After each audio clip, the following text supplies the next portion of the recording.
नमस्कार, हमारा उत्तराखंड में आप सभी का स्वागत है। मैं हूं आपके साथ सृष्टि शुक्ला। खबरों से पहले नजर डालते हैं इस वक्त की सुर्खियों पर। विभागों की हिलावाली से शासन नाराज, 100 दिन में खाली पदों पर पदोन्नति देने के आदेश। लंबित पदोन्नति के मामले को जल्दी निपटाने के आदेश। परिसंपत्तियों के बंटवारे को लेकर के हाई कोर्ट में सुनवाई, कोर्ट ने दिया आदेश। 27.63 करोड़ का भुगतान करे यूपी सरकार। नीट और एम्स प्रवेश परीक्षा के लिए एसओपी जारी, 13 सितंबर को होगी परीक्षा। सरकार ने व्यवस्था चुस्त दुरुस्त करने के निर्देश दिए। हेमकुंड साहिब की यात्रा पर आने के लिए कोविड टेस्ट अनिवार्य, उम्रदराज लोगों से की न आने की अपील।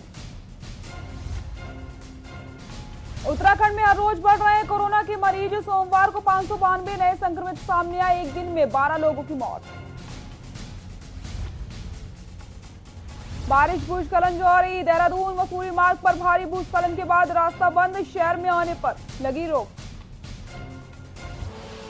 आप देख रहे हैं के न्यूज, खबरों का सारथी। रुक करते हैं खबरों का। सियासत के शिखर पुरुष और पूर्व राष्ट्रपति प्रणब मुखर्जी को आज आखिरी विदाई दी जा रही है। दोपहर 2:30 बजे दिल्ली के लोधी शमशान घाट पर उनका अंतिम संस्कार किया जाएगा। अंतिम दर्शन के लिए उनका पार्थिव शरीर रखा गया है। राष्ट्रपति रामनाथ कोविंद और प्रधानमंत्री नरेंद्र मोदी ने पूर्व राष्ट्रपति प्रणब मुखर्जी को श्रद्धांजलि अर्पित करी है। आपको दो तस्वीरें दिखा रहे हैं जिसमें राष्ट्रपति रामनाथ कोविंद ने और पीएम नरेंद्र मोदी ने प्रणब मुखर्जी को श्रद्धांजलि अर्पित की। नम आंखों से दोनों ने प्रणब मुखर्जी को श्रद्धांजलि अर्पित की।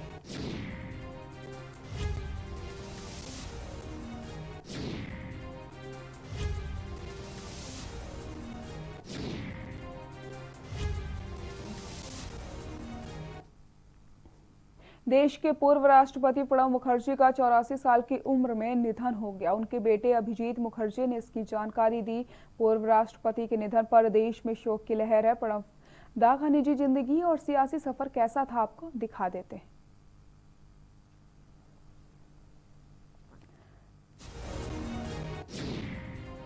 प्रणब मुखर्जी का जन्म 11 दिसंबर 1935 को बीरभूम में हुआ। प्रणब मुखर्जी के पिता स्वतंत्रता आंदोलन में सक्रिय रहे।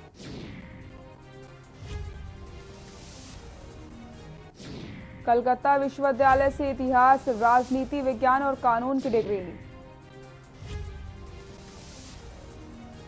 वे एक वकील और कॉलेज प्राध्यापक भी रह चुके हैं।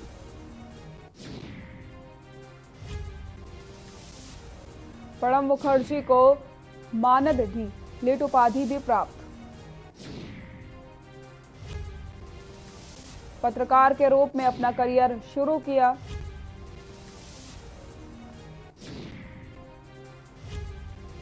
तेरह जुलाई 1957 को सुभ्रा मुखर्जी के साथ विवाह हुआ।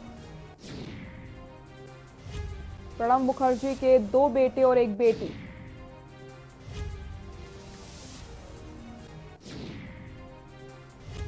उन्नीस सौ 1969 में कांग्रेस की तरफ से राज्यसभा गए थे। 5 बार राज्यसभा गए प्रणब मुखर्जी।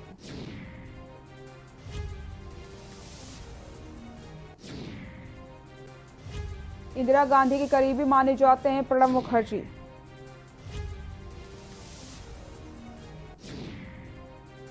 उन्नीस सौ 73 में केंद्रीय मंत्रिमंडल में शामिल हुए। 1980 में राज्यसभा में कांग्रेस पार्टी के नेता बने।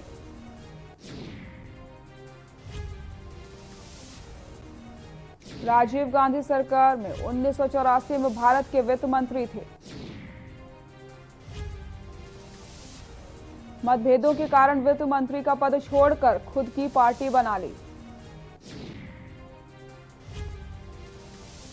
मतभेदों को भुलाकर कांग्रेस में फिर से वापस आए थे प्रणब मुखर्जी।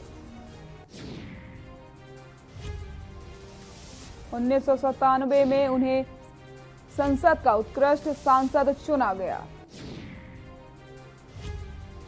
2004 में पश्चिम बंगाल की जंगीपुर से सांसद बने। 2004 से 2009 के बीच रक्षा, विदेश जैसे महत्वपूर्ण पदों पर अपनी छाप छोड़ी। 2009 से 2012 तक मनमोहन सरकार में फिर से भारत के वित्त मंत्री रहे।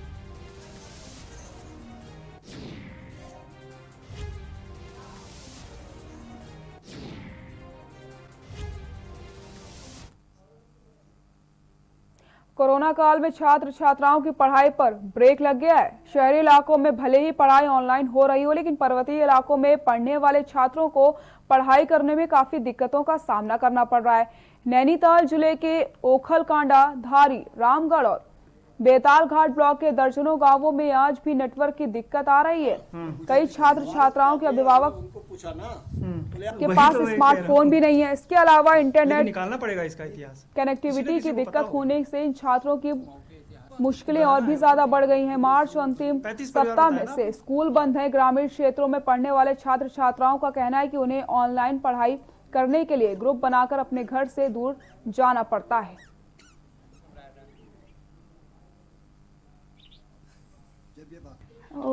ऑनलाइन क्लासेज चल रही हैं। समझ में आ रहा है? उतना तो नहीं आ पा रहा है जितना स्कूल में टीचर समझाते थे। और कनेक्टिविटी ठीक रहती है? नहीं, कभी उतना नहीं चल पाता ठीक से। कौन सी क्लास में आप? मैं 12th में। रुद्रप्रयाग जिले के अंतर्गत धनपुर क्षेत्र का अंतिम गांव चिनगवाड़ शीघ्र ही सड़क मार्ग से जुड़ेगा। इसके लिए गढ़वाल सांसद तीरथ सिंह रावत ने भूमि का शिलान्यास किया है। तूना मोटा मोटर मार्ग से डांग सेरा चिनगवाड़ मोटर मार्ग का प्रथम चरण निर्माण कार्य करोड़ 96 लाख लागत से पीएमजीएसवाई विभाग की ओर से किया जाएगा। 10 किलोमीटर सड़क योजना का शिलान्यास करते हुए गढ़वाल सांसद तीरथ सिंह रावत ने कहा कि सड़क के अभाव में ग्रामीण 4 से 5 किलोमीटर पैदल चलकर जाते थे, मुख्यालय पहुंचते थे। ऐसे में ग्रामीणों को कई प्रकार की दिक्कतों का सामना करना पड़ जाता था। देखिए, आज पुना खान मोटर मार्ग का 10 किलोमीटर लगभग आज उसका शुभारंभ हुआ है और इसमें विधायक जी का बहुत बड़ा प्रयास रहा है और भारत सरकार के द्वारा यह एक योजना अपने आप में यहाँ की जनता के लिए मैं कह सकता हूँ कि एक अच्छा सुगम आगे गांव तक पहुँचने के लिए उन लोगों के लिए होगा। हजारों लोग इससे लाभान्वित होंगे। किसानों के मुद्दे पर उत्तराखंड में एक बार फिर से सियासत शुरू हो गई। दरअसल कांग्रेस मुख्यालय में प्रदेश अध्यक्ष प्रीतम सिंह के नेतृत्व में धरना प्रदर्शन किया गया। प्रदर्शनकारियों ने केंद्र और राज्य सरकार पर किसानों की उपेक्षा का आरोप लगाया। कांग्रेस प्रदेश अध्यक्ष प्रीतम सिंह का कहना है कि सत्ता में आने से पहले राज्य सरकार ने किसानों से ऋण माफी का वादा किया था, जो अब तक पूरा नहीं हुआ। गन्ना किसानों का भुगतान नहीं हुआ। बरसात में किसानों की फसल को हुए नुकसान का मुआवजा नहीं मिला, जिसका कांग्रेस विरोध करती है। इस दौरान प्रीतम सिंह ने सरकार को चेतावनी देते हुए कहा है कि अगर जल्द सरकार ने किसानों की समस्याओं का समाधान नहीं किया तो कांग्रेस उग्र आंदोलन करेगी। इसके आह्वान पर पूरे प्रदेश के अंदर आज धरना और उपवास का कार्यक्रम आयोजित किया गया है। उसी कड़ी में देहरादून में भी ये धरना और उपवास आयोजित किया गया है। किसानों की जो स्थिति है, निश्चित रूप से सरकार उसका संज्ञान नहीं ले रही। 2017 के विधानसभा चुनाव से पूर्व सत्ता में बैठे हुए लोगों ने किसानों से वादा किया था कि आप डबल इंजन की सरकार बनाइए, हम किसानों का ऋण माफ करेंगे। भारतीय चिकित्सा परिषद उत्तराखंड में प्रांतीय रक्षक दल एवं युवा कल्याण विभाग के जरिए हुई 4 नियुक्तियों के मामले में कांग्रेसी कार्यकर्ताओं ने धरना प्रदर्शन करते हुए कहा है कि जुलाई माह में भारतीय चिकित्सा परिषद के रजिस्ट्रार की ओर से युवा कल्याण विभागों में आउटसोर्सर्स के जरिए 4 पदों पर नियुक्ति की मांग को भेजा गया था। विभाग ने इनमें से एक लेखाकार, एक चतुर्थ श्रेणी और 2 पद पर सुरक्षाकर्मी के नाम तय करके भेज दिए। इन्हें चिकित्सा परिषद की ओर से नियुक्ति दी गई है। प्रदेश सरकार नेताओं के बच्चे की बैकडोर से एंट्री करवाकर बेरोजगार नौजवानों के साथ भद्दा मजाक कर रही है। जो बैकडोर से इन्होंने नियुक्तियां की हैं। देखिए, गामा जी की बेटी की हुई है, हमारे विधानसभा अध्यक्ष जी के बेटे की यहाँ पे नियुक्तियां कर दे रहे हैं। बैकडोर से अपने लोगों को तो ये नियुक्तियां दिलवा दे रहे हैं और बिना विज्ञप्ति निकाले हुए। तो किस तरह से न्याय कर रहे हैं, क्योंकि युवाओं का जो एक ये था इन लोगों को कि हम बेरोजगारों को रोजगार देंगे, आज हमारा युवा ठगा सा महसूस कर रहा है। बाजपुर में लेखपालों ने जसपुर के नायब तहसीलदार द्वारा लेखपालों के साथ किए जा रहे अभद्र व्यवहार को लेकर के काली पट्टी बांधकर विरोध प्रदर्शन किया। इस दौरान लेखपालों ने जसपुर के नायब तहसीलदार के अंतर्गत कार्य न करने की बात कही और नायब तहसीलदार को जिले से बाहर भेजने की जिला प्रशासन से मांग करी। आपको बता दें कि बीते दिन उत्तराखंड लेखपाल संघ के जिला महामंत्री गौरव कुमार ने जिलाधिकारी को ज्ञापन भेजकर जसपुर के नायब तहसीलदार द्वारा लेखपालों के साथ किए जा रहे दुर्व्यवहार से अवगत करवाया और नायब तहसीलदार के खिलाफ कार्रवाई की मांग करी थी।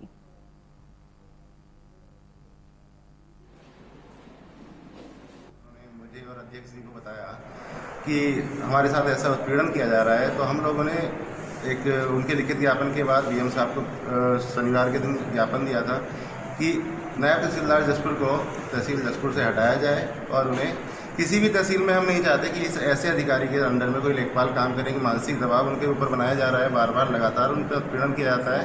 तो हमारा एक सूत्रीय मांग है कि कोई भी लेखपाल नायब तहसीलदार सुरेश कुमार के अंडर में काम नहीं करेगा, उन्हें तहसील से हटाया जाए, जिले से हटाया जाए। जो भी कार्रवाई जिलाधिकारी महोदय को करनी है वो करें। उत्तराखंड में गन्ना किसानों का शासन प्रशासन पर गत वर्ष का गन्ना भुगतान शेष है, जिसकी मांग किसान लगातार कर रहे हैं, लेकिन उनकी सुनवाई नहीं होने से किसान बेहद परेशान है। उत्तराखंड किसान कांग्रेस के आह्वान पर डोईवाला में किसान कांग्रेस के डोईवाला ब्लॉक अध्यक्ष उमेद बोरा के नेतृत्व में तमाम किसानों ने अपने आवास पर शासन प्रशासन को जगाने के लिए सांकेतिक धरना दिया है। चीनी मिलों पर किसान के गन्ने का बकाया भुगतान जल्द करने की मांग करी गई है।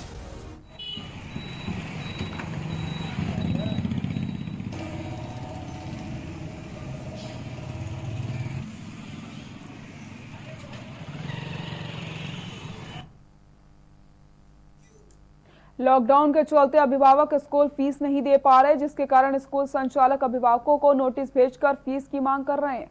हालांकि हाईकोर्ट ने भी आदेश दिए थे कि कोई भी स्कूल संचालक अभिभावकों पर फीस के लिए दबाव नहीं बना सकता, जिसको लेकर के अभिभावक संघ ने एक समिति का गठन किया और एक बैठक की, जिसमें इन सभी मुद्दों पर चर्चा करी गई। अभिभावक संघ का कहना है कि लॉकडाउन के चलते सभी लोग परेशान हैं और लोगों को फीस देना मुश्किल हो रहा है, लेकिन कुछ स्कूल संचालक अभिभावकों पर दबाव बना रहे हैं। अभिभावकों ने चेतावनी देते हुए कहा है कि यदि स्कूल संचालक अभिभावकों पर दबाव बनाने का काम करेंगे तो अभिभावक समिति चुप नहीं बैठेगी और सड़कों पर उतरकर प्रदर्शन करेगी।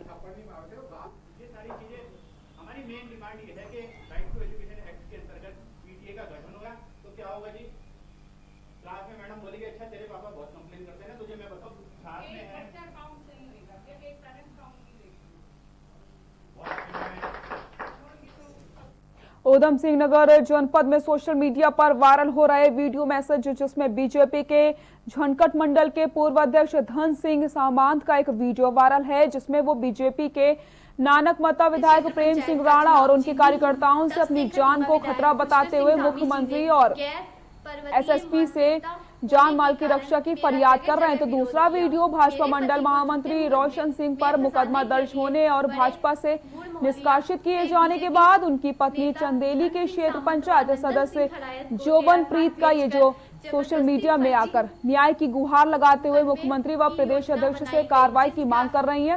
फिलहाल पुलिस ने इस पूरे प्रकरण में रोशन सिंह व अन्य लोगों पर आईपीसी की धारा 323, 325, 326, 504, 506 के तहत मुकदमा दर्ज कर लिया है। जांच होनी चाहिए। मेरे प्रति भाजपा नेता धन सिंह सामंत व नंदन सिंह खराय द्वारा विधायक खटीमा की सह पर मेरे मान सम्मान को जो ठेस पहुंचाई गई है, उसके लिए मैं माननीय मुख्यमंत्री महोदय और बीजेपी प्रदेश नेतृत्व से उचित कार्रवाई की मांग करती। भारत पेट्रोलियम डिपो से चोरी हुए मोबाइल का पुलिस ने खुलासा कर दिया है। पुलिस ने 15 ड्रम बरामद किए, तो 2 शातिर चोरों को भी गिरफ्तार किया गया, जबकि एक चोर फरार हो गया है। बरामद किए गए तेल की कीमत लाखों बताई जा रही है। पुलिस ने पकड़े गए आरोपियों को जेल भेज दिया है। आपको बता दें, तीसरे आरोपी की तलाश पुलिस कर रही है।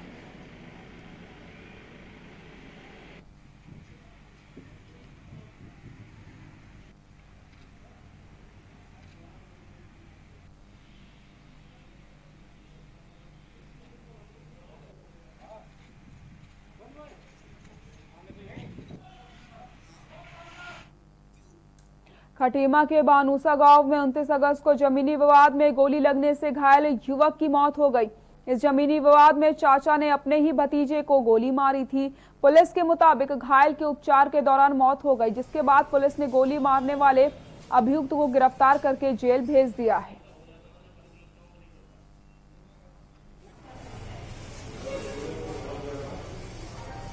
ग्राम बानूसा में खेत की मेड़ को लेकर दो पक्षों का विवाद हुआ था, जिसमें एक और चाचा है और उसका भतीजा है। तो इसी विवाद के दौरान चाचा द्वारा अपने भतीजे के ऊपर लाइसेंसी रिवॉल्वर से फायर किया गया, जिसमें भतीजे के ऊपर गोली लगी और इसकी इलाज के दौरान मृत्यु हो गई। इसमें पुलिस द्वारा मुकदमा दर्ज कर चाचा को गिरफ्तार कर लिया गया है और माननीय न्यायालय में पेश किया जा रहा है। भाजपुर के किसान ज्येष्ठ ब्लॉक प्रमुख जोरावर सिंह भुल्लर के नेतृत्व में किसान उप जिलाधिकारी आवास पर एकत्र हुए, जहां किसानों ने 5 सूत्रीय मांगों को लेकर के उप जिलाधिकारी को ज्ञापन सौंपा और उसके त्वरित समाधान का मांग करी गई। ज्येष्ठ ब्लॉक प्रमुख जोरावर सिंह भुल्लर ने कहा कि भाजपुर के किसानों को पिछले सत्र के गन्ने के भुगतान का पैसा अभी तक नहीं मिल पाया है। साथ ही साथ किसानों को क्रेडिट कार्ड का कोई फायदा नहीं मिल रहा। उन्होंने बताया कि बैंकों द्वारा किसानों के क्रेडिट कार्ड में किसी अन्य जगह से भी आने वाली धनराशि से कटौती की जा रही है, जिससे किसानों को दोहरी मार झेलनी पड़ रही है।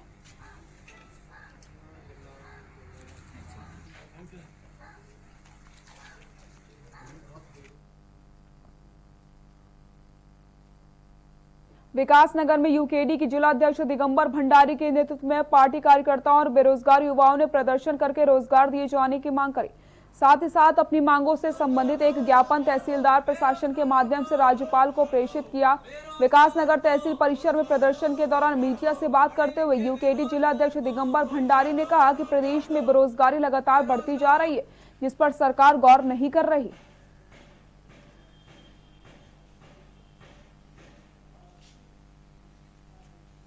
आज हमने प्रदेश में पढ़े लिखे बेरोजगार युवाओं को रोजगार मुहैया कराने के संबंध में तहसील विकासनगर के माध्यम से मुख्यमंत्री जी को ज्ञापन ना भेजकर राज्यपाल जी को ज्ञापन भेजा है तथा ये राज्यपाल जी से उम्मीद जताई है कि वह जल्द से जल्द इस मामले में हस्तक्षेप करके इस बेरोजगारी रूपी विकराल समस्या से हमको निजात दें।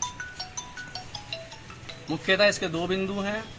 पहला, प्रदेश में बढ़ती हुई बेरोजगारी एवं दूसरा, हाल ही फिलहाल में माननीय मुख्यमंत्री जी का जो अखबारों में बयान आया था कि जो भी प्रवासी हैं उनको उपनल के माध्यम से हम सरकार में भर्ती करवाएंगे। खबर काशीपुर से, जहां पर आईटीआई थाना क्षेत्र में स्थित गन्ना अनुसंधान केंद्र में तैनात सुरक्षाकर्मी की संदिग्ध परिस्थितियों में मौत हो गई है। आपको बता दें, सूचना मिलने पर मौके पर पहुंची पुलिस ने मृतक सुरक्षाकर्मी के शव को पोस्टमार्टम के लिए भिजवा दिया। फिलहाल पुलिस पोस्टमार्टम रिपोर्ट आने के बाद कार्रवाई की बात कर रही है। आपको बता दें, काशीपुर स्थित गन्ना अनुसंधान केंद्र में ड्यूटी पर मौजूद SIAS सिक्योरिटी कर्मचारी राजेश कुमार पिछले 3 साल से कैंपस में सिक्योरिटी कर्मचारी के तौर पर काम करता था।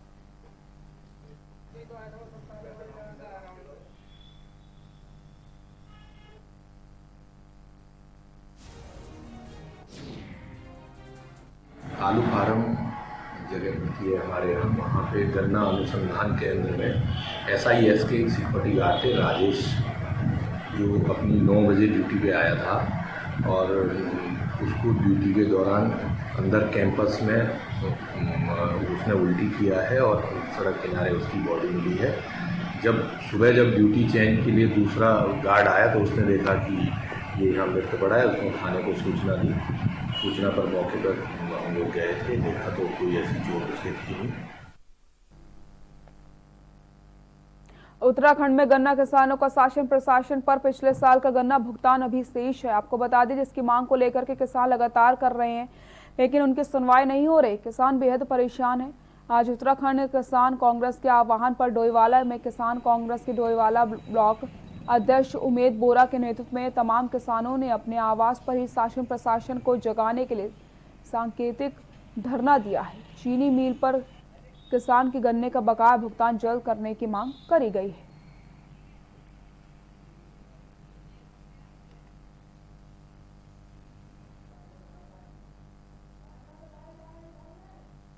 आज पूरे उत्तराखंड में किसान कांग्रेस द्वारा धरना प्रदर्शन उपवास का कार्यक्रम था। उसी के तहत आज हम लोगों ने भी अपने आवास पर किसान कांग्रेस डोईवाला उमेद बोरा और हमने भी उपवास के साथ धरना दिया है।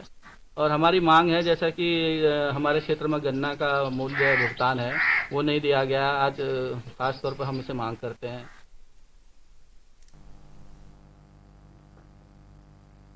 बारिश और भूस्खलन के कारण रुद्रप्रयाग जनपद में अभी भी 20 से अधिकांश मोटर मार्ग बंद है। जनपद के सबसे दूरस्थ क्षेत्र पूर्वी बागर को जोड़ने वाला बक्सीर मोटर मार्ग विगत 1 महीने से बंद पड़ा है। बागर क्षेत्र के हजारों की आबादी किसी तरह से पैदल आवाजाही करने को रोजमर्रा की सामग्री जुटा रही है। यहाँ मोटर मार्ग नदी बह रही है और वाहन पानी में बहाव में फंस रहे हैं। देखिए हमारी खास रिपोर्ट। बारिश और भूस्खलन से बढ़ी परेशानियां। रुद्रप्रयाग में 20 से अधिक सड़कें बंद। छेनागाड़ बक्सीर मोटर मार्ग 1 महीने से बंद। 100 से ज्यादा गांव मोटर मार्ग बंद होने से प्रभावित। पानी के बहाव में फंस रहे वाहन।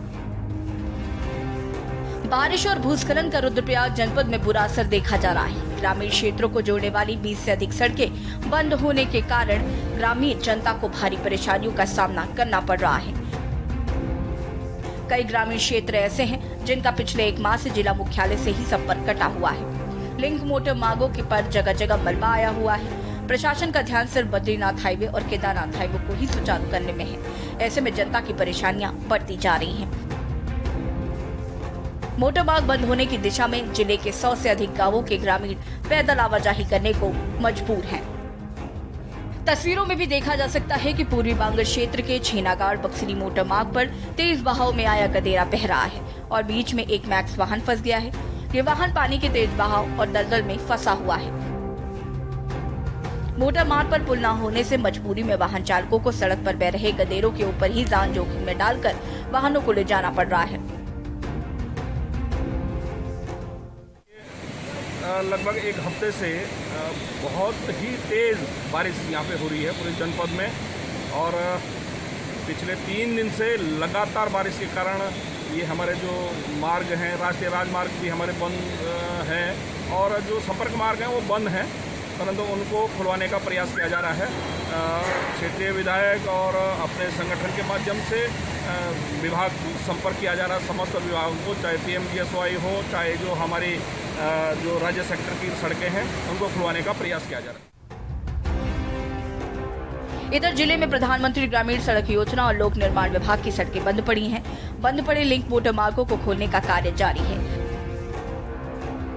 जगह जगह JCB मशीन भिजवाई गई। मॉनसून सीजन को देखते हुए पहले ही स्वास्थ्य केंद्रों में दवाइयां भेजी गई और सस्ते गल्ले की दुकानों में राशन भिजवाया गया, जिससे ग्रामीणों को कोई भी परेशानी ना हो। JCB स्थलों पर लगाए जाने के लिए निर्देश विभागों को दिए हैं। मुख्य रूप से संवेदनशील स्थलों पर JCB विभाग के द्वारा तैनात भी की गई है। एक जो रोड जो चुप्ता रोड है PMGSY का भीरी होते हुए ज़्यादा लंबे समय से यही रोड बाधित है। अदरवाइज अन्य जो छोटे लिंक मार्ग हैं उनको खोला जा रहा है। जैसे जैसे समय जो है बरसात बंद होती है उसको खोल दिया जाता है। भीरी वाले मोटर मार्ग में इसलिए PMGSY को थोड़ी समस्या आ रही है कि वहाँ लगातार ऊपर से पत्थर गिर रहे हैं तो JCB काम नहीं कर पा रहे। बहरहाल उत्तराखंड के कई हिस्सों में बारिश का कहर जारी है, जिसके चलते ऊंचाई वाले पहाड़ी इलाकों में भूस्खलन हो रहा है। रुद्रप्रयाग से K न्यूज के लिए रोहित टिब्बे की रिपोर्ट।